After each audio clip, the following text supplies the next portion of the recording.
Good afternoon. We are at the Brown residence. We're going to be completing a repairability test. Going to be on the front slope, which is south. We have this damaged shingle here, the missing key, so we'll go ahead and do our repair test on that shingle, which I've identified with an X there, and then identified all of the surrounding shingles surrounding that damaged one. And I'll give you an overview of all of those, all of which could potentially be damaged during the repairability test. So I'll show you the condition of all of those before we get started, and then I'll show you an overview once we're done.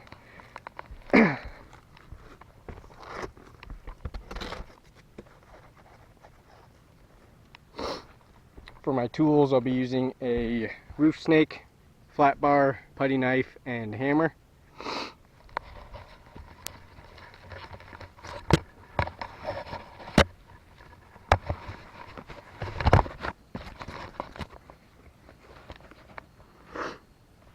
Alright, we'll get started with the putty knife. We'll use that to unseal this top shingle here.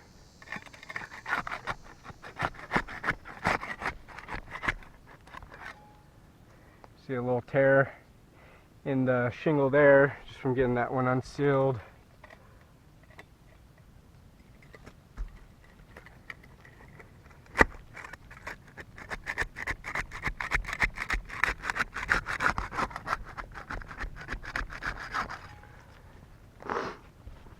And then we'll use the flat bar to get the rest of them unsealed. Show how those two different tools affect the shingles differently.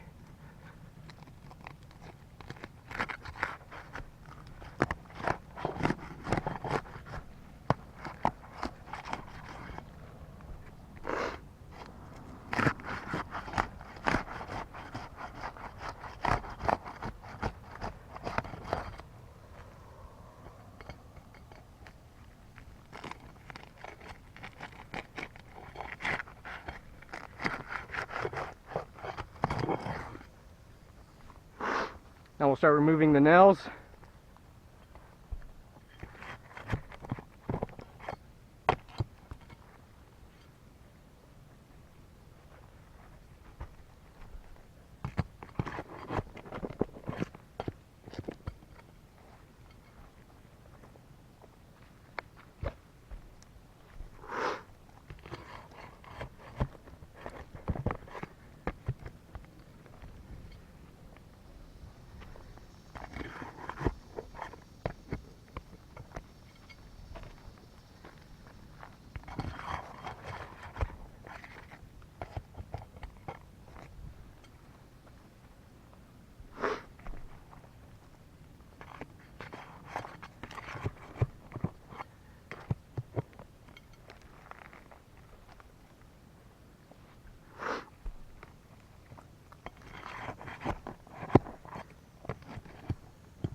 Alright, that should be all the nails.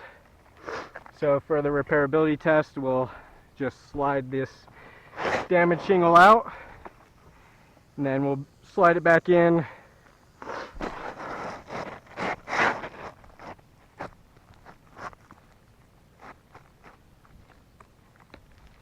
And that should give us the most accurate results as to whether or not this roof is repairable, as we're doing all of the same motions. Everything you do for a repair, an actual repair, you slide that shingle out and then slide a new one in, but since this is just a repairability test, we'll slide that same shingle back in, but it'll be manipulating the shingles the same way you would for a repair, so should give us the most accurate results for that.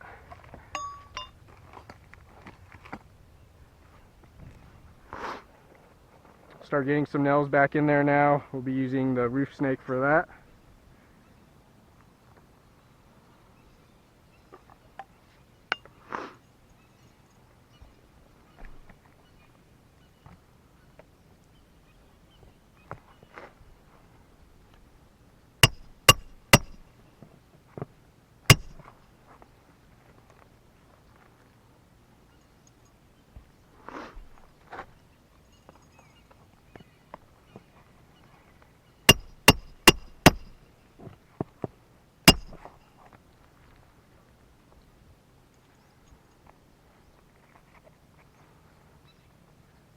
can see that key there came unsealed.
Alright, we're all complete with our repairability test. Give you another overview after the fact.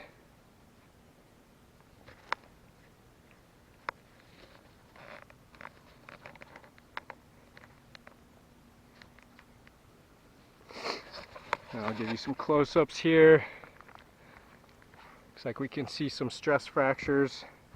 You can see along this shingle here, along the top there. You can see just from lifting it, not even that much up right there. You can see how much that's creasing right there, causing that matting to break.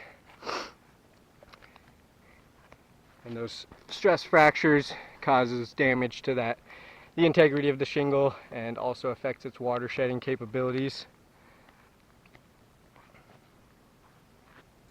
You can see a stress fracture along there.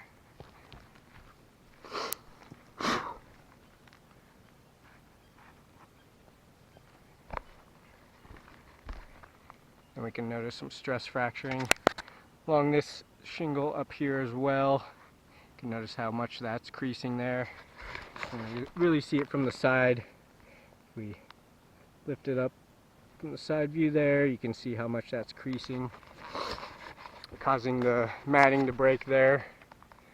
Then pointing this out where this key came unsealed due to lifting that shingle, and then we have that tear there, of course, that occurred when we were unsealing the shingle.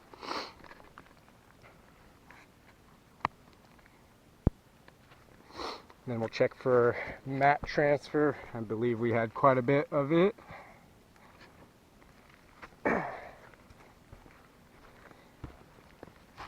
Yeah, so we can see all of that mat transfer there. You can see that's a pretty big chunk taken from the bottom of that shingle. You can see where that left some exposed fiberglass, and we got mat transfer all along this one. We can see these two chunks real bad right there, some more exposed fiberglass showing through there. And we'll check underneath this lower shingle here. We have quite a bit of mat transfer along this one as well. You can see real big chunks taken off the top of that shingle there, sticking onto the bottom of that shingle. You can see the exposed fiberglass through there, and mat transfer all across this one. This one's real bad.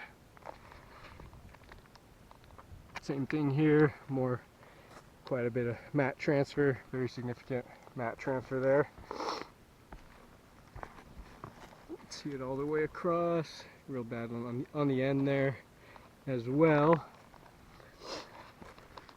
So we can see just from repairing this one damaged shingle here what would occur to those surrounding shingles.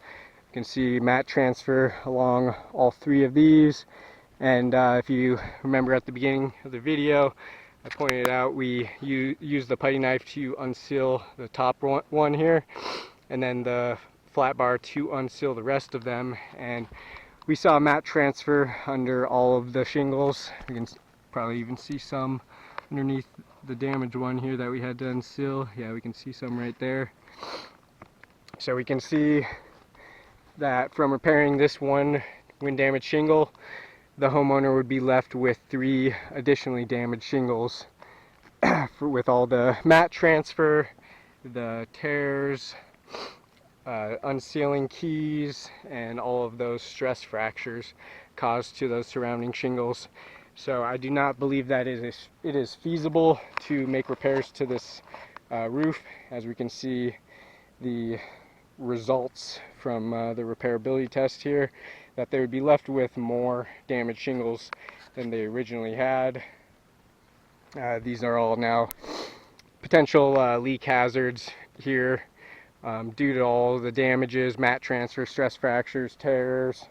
So if repairs were to be made to this roof, you can see the wind damage is pretty widespread on this roof. So if repairs were to be made, we can see the results. What would happen? They'd be left with potential leak hazards on their roof like that, and that would be left all over their roof since the wind damage is pretty widespread. So I do not believe that this roof is repairable, and I'll go and chalk up all those damages and get some better pictures of those. Thank you for your time.